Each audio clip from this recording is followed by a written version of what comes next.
মাসব্যাপী জুলাই পদযাত্রার অংশ হিসেবে আজ টাঙ্গাইলে পদযাত্রা ও পথসভা করবে জাতীয় নাগরিক পার্টি এনসিপি। এই বিষয়ে বিস্তারিত জানাতে টাঙ্গাইল থেকে সরাসরি যুক্ত হচ্ছেন প্রতিনিধি নওশাদ রানা সানভি। সানভি, আমরা গত বেশ কিছুদিন ধরেই এনসিপির এই পদযাত্রার খবর পাচ্ছি দেশের বিভিন্ন জায়গা থেকে। আজ টাঙ্গাইলে এই পথযাত্রা হবে, কি আছে আপনার কাছে জানাবেন? শাকুর, এই মুহূর্তে আমি আছি পুরাতন বাস স্ট্যান্ডে। সকাল 10:30টায় এনসিপির পদযাত্রা শুরু হওয়ার কথা থাকলেও কিন্তু 12টায় কিন্তু সার্কিট হাউস থেকে কেন্দ্রীয় নেতৃবৃন্দ বের হয়েছে। এখন পুরাতন বাস স্ট্যান্ডে আছে হাসনাত আবদুল্লাহ, নাহিদ ইসলাম এবং সার্জিস আলম আছে এই র্যালিতে। পদযাত্রায় আপনারা দেখতেই পাচ্ছেন পথসভা, এরপর নিরালা মোড়ে কিন্তু পথসভা হওয়ার কথা, সেখানে কিন্তু পথসভার আয়োজন করা হয়েছে।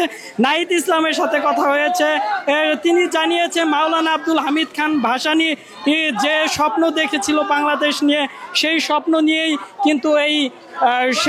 নিয়েই কিন্তু সে এই দল এনসিপি দল গঠন করা হচ্ছে। এই র্যালি, এই পদযাত্রাতে কিন্তু নাহিদ ইসলামের আছে যাওয়ার চেষ্টা করছি আমরা। আপনারা দেখতেই পাচ্ছেন যে লম্বা একটি লাইন মিছিল নিয়ে কিন্তু পদযাত্রা করছে এনসিপি। আমরা সার্জিস আলম অথবা নাহিদ ইসলামের সাথে যুক্ত হওয়ার চেষ্টা করব।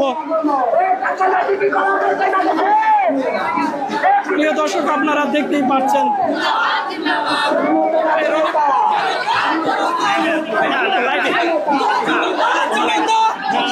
আমরা চেষ্টা করেছি নাহিদ ইসলামের সাথে যুক্ত হওয়ার জন্য, কিন্তু বিশাল র্যালির কারণে কিন্তু তার পর্যন্ত কিন্তু পৌঁছাতে পারিনি।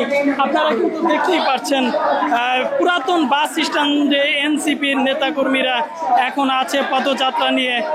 পরবর্তীতে কিন্তু এই পদযাত্রাটি নিরালা মোড়ে কিন্তু যাবে এবং সেখানে কিন্তু টাঙ্গাইলবাসীর সাথে কিন্তু তারা কথা বলবে এবং তারা তাদের দল সম্পর্কে, এবং তারা জানিয়েছে সংস্কার, বিচার, তারপরে নির্বাচন, এমনটাই কিন্তু তারা দাবি করছে। টাঙ্গাইল থেকে এই ছিল আমার কাছে শাকুর সর্বশেষ।